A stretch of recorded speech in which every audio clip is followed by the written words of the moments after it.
I'm Katie Clancy, CEO of the Cape House at William Ravis, and you are watching the Cape House Show, where we give you the tips, tools, and sense of humor you're going to need to get through the biggest transaction of your life.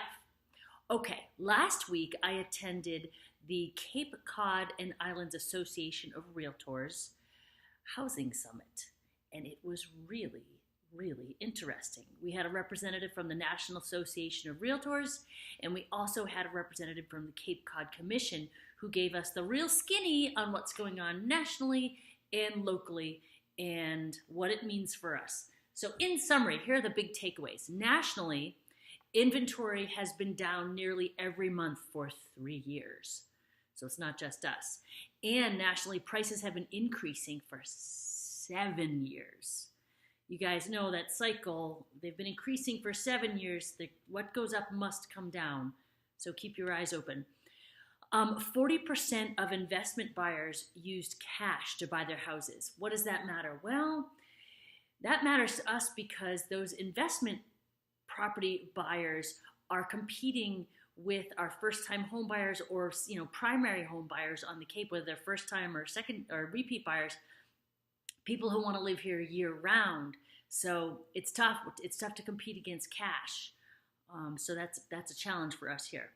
The median age of buyers has gone up significantly, both for first-timers and repeat buyers, and they're staying longer in their houses. They're waiting longer to buy their first house, and they're staying in them longer, which I think is really interesting. It used to be like 5 to 7 years people would be selling a house. Now it's like 10 years for a first-time home buyer and 15 years for a repeat home buyer.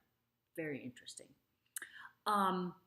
This down payment knowledge gap. What is that?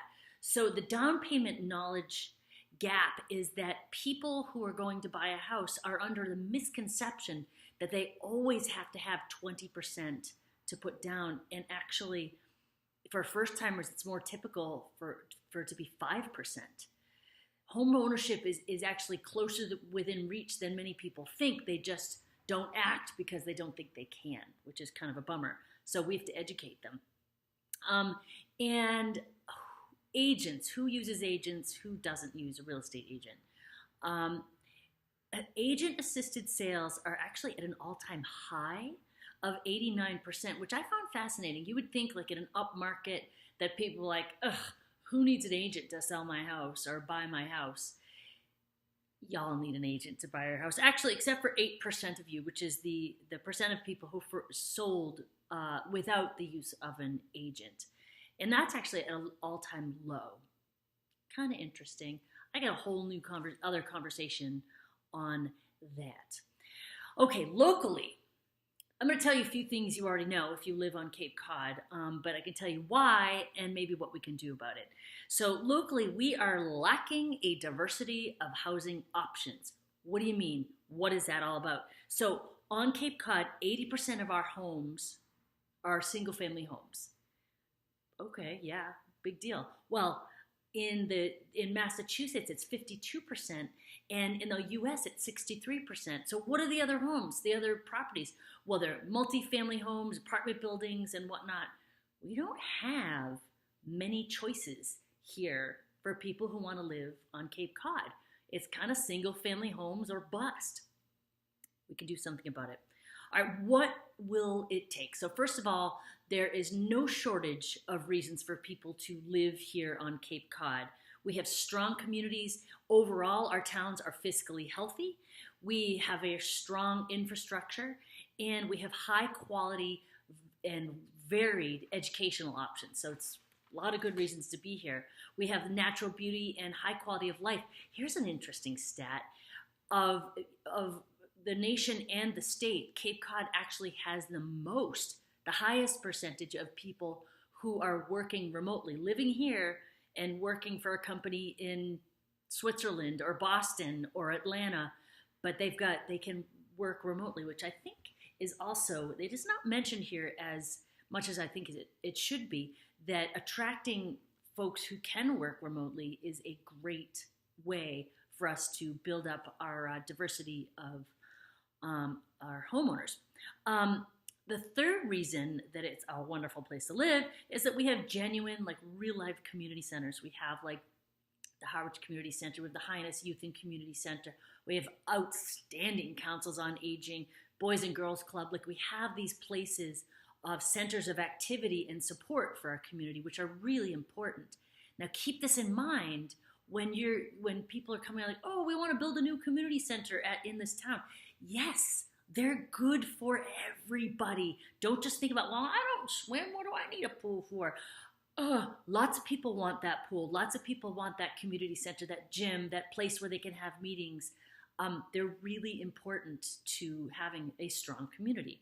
And actually, one of the term that I really like that they use is community resiliency. And to improve and sustain that, there's a few things we need to do. We need to get a balanced and healthy housing situation. And we're going to need to focus on 5 major things. Transportation, telecommunications, refer back to what I said about working remotely. You need a good signal to be able to do that. Healthy water, we have a single source aquifer. You've heard a lot about that. Open space and energy efficiency. Those are the 5 places where if we can build and stay strong or get strong in those areas, that will make our community more resilient.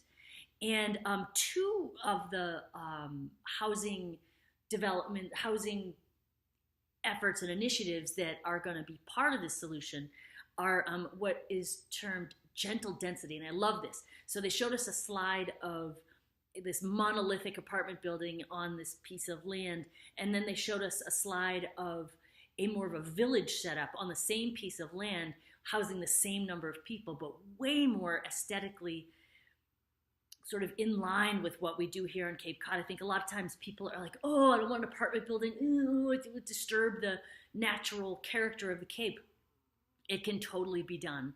And the other thing that is right within our grasp, like we've got this stuff here, is accessory dwelling units. We have the apartments above garages. We have the basement apartments. We have the in-law apartments. We have these available, but in many towns, it's not legal to rent them out to anybody but family. And we need to change that so that more people can afford to live here and we can be more resilient. So there it is, kind of a long video this time, but a lot of really good stuff. If you want any more information on this, I will post these slides on my site. Come see us at thecapehouseteam.com.